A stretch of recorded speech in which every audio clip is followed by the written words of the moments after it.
नमस्कार दोस्तों, स्वागत है आप सभी का एक बार फिर से पूरा नॉलेज यूट्यूब चैनल पर। दोस्तों, आज के इस वीडियो में हम बात करेंगे भारतीय संविधान की कि भारतीय संविधान के रचयिता कौन है, यह कब बना है और यह कैसे बना है। तो दोस्तों, यह सारी जानकारी मिलेगी आपको इस वीडियो में, तो वीडियो में आखिर तक के बने रहिए और जो भी चैनल पर नए हो प्लीज चैनल को सब्सक्राइब कर लीजिए। ठीक दोस्तों, वीडियो को शुरू करते हैं। तो दोस्तों, अपना पहला प्रश्न है कि संविधान सभा की पहली बैठक कब हुई थी। संविधान सभा की पहली बैठक कब हुई थी? तो यह हुई थी 9 दिसंबर 1946 को। ठीक है, याद रखना है कि संविधान सभा की पहली बैठक कब हुई थी, तो 9 दिसंबर 1946 को हुई थी। संविधान सभा के अस्थायी अध्यक्ष कौन थे? संविधान सभा के अस्थायी अध्यक्ष कौन थे? तो सच्चिदानंद सिन्हा, है ना। संविधान सभा के अस्थायी अध्यक्ष सच्चिदानंद सिन्हा थे। दोस्तों, नेक्स्ट क्वेश्चन है, संविधान सभा के स्थायी अध्यक्ष के रूप में किसे नियुक्त किया गया था? स्थायी अध्यक्ष के रूप में किसे नियुक्त किया गया था? तो डॉक्टर राजेंद्र प्रसाद को, हाँ, जो कि देश के पहले राष्ट्रपति बने थे।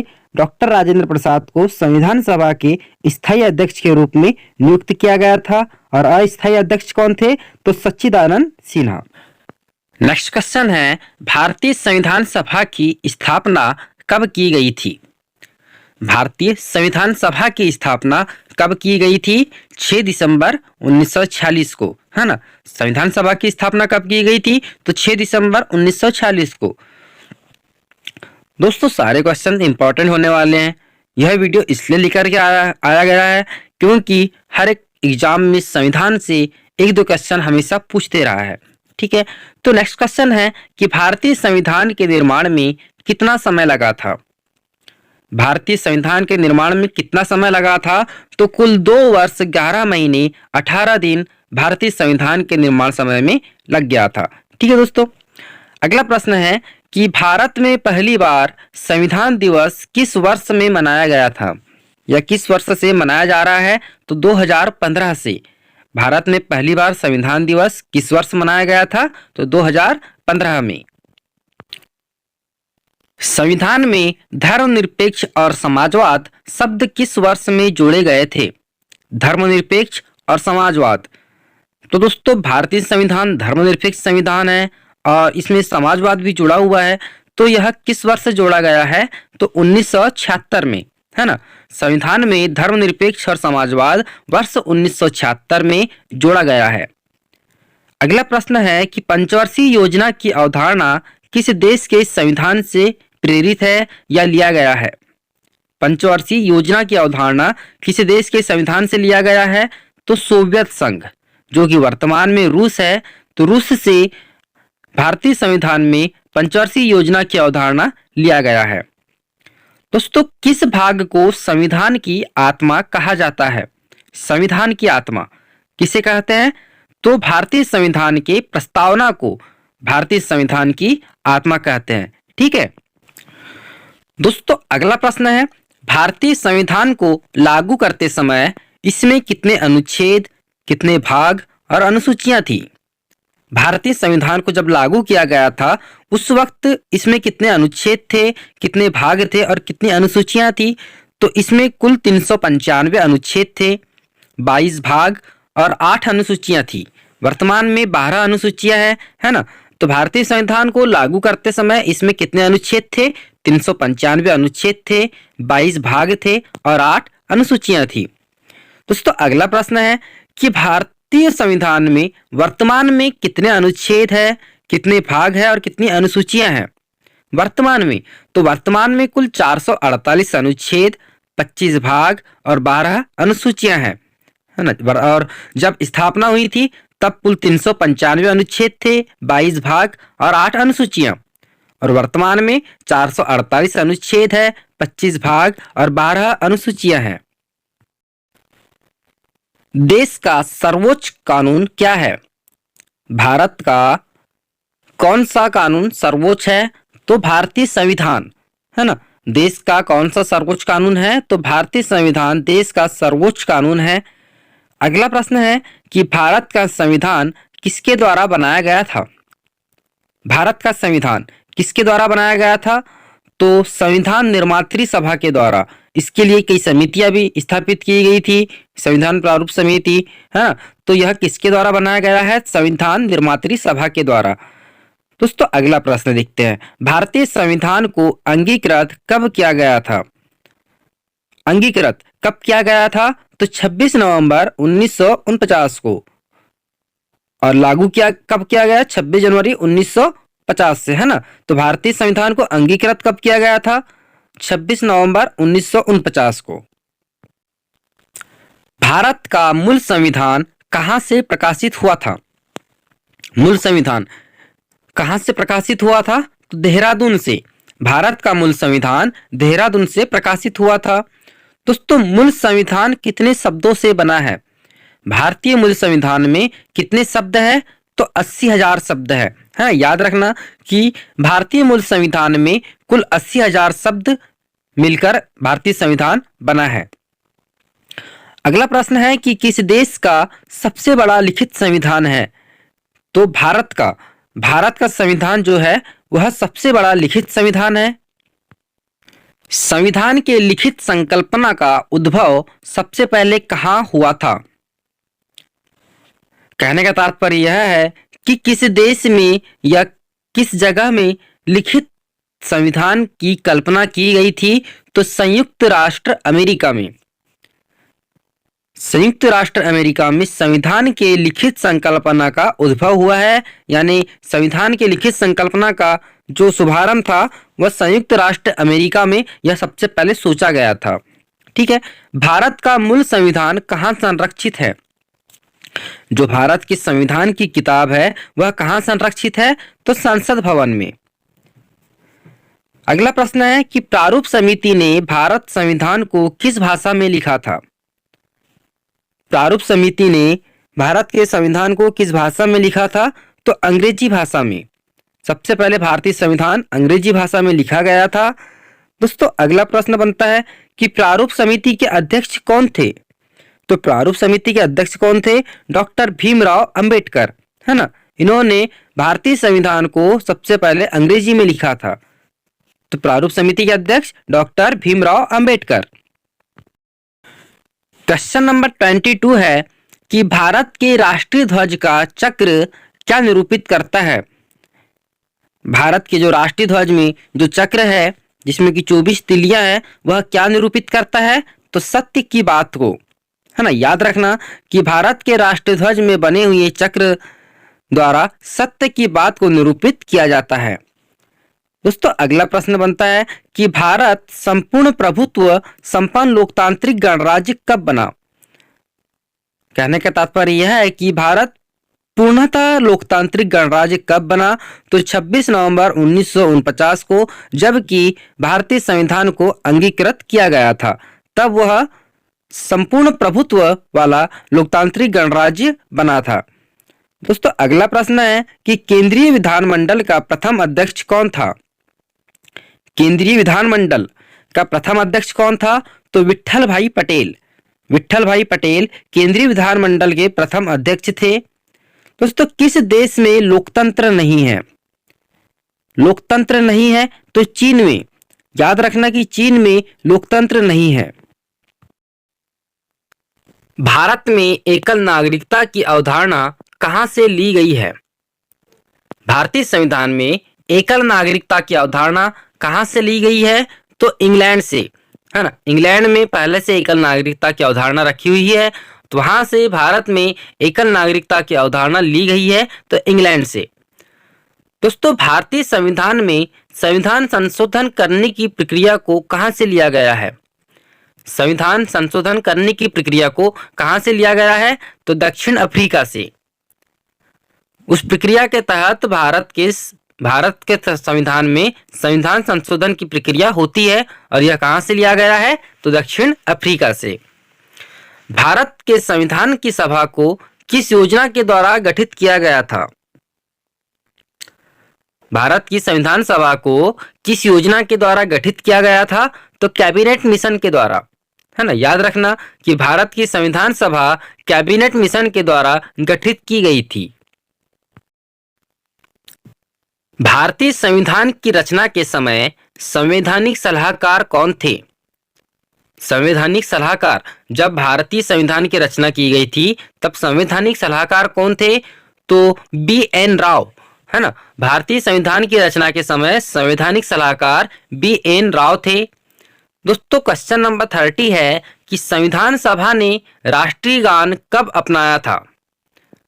भारतीय संविधान में राष्ट्रीय गान को कब जगह मिली थी?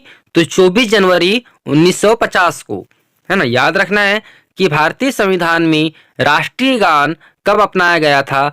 तो 24 जनवरी 1950 को। अगला प्रश्न बनता है कि भारत के अंतरिम संसद में कुल कितने सदस्य थे? अंतरिम संसद में कुल कितने सदस्य थे? तो 296, है ना। भारत के अंतरिम संसद में कुल 296 सदस्य थे। संविधान सभा में कुल कितनी महिलाएं थी? क्वेश्चन बहुत इंपॉर्टेंट है कि संविधान सभा में कुल कितनी महिलाएं थी? तो 15 महिलाएं थी। याद रखना है, संविधान सभा में कुल 15 महिलाएं थी। अगला प्रश्न है कि भारतीय संविधान को बनाने के लिए कुल कितने अधिवेशन हुए थे? भारतीय संविधान को बनाने के लिए कुल कितने अधिवेशन हुए थे? तो 12 अधिवेशन, है ना। भारतीय संविधान को बनाने के लिए कुल 12 अधिवेशन हुए थे या किए गए थे। दोस्तों क्वेश्चन नंबर 34 है कि आजाद भारत के संविधान सभा के अध्यक्ष कौन थे?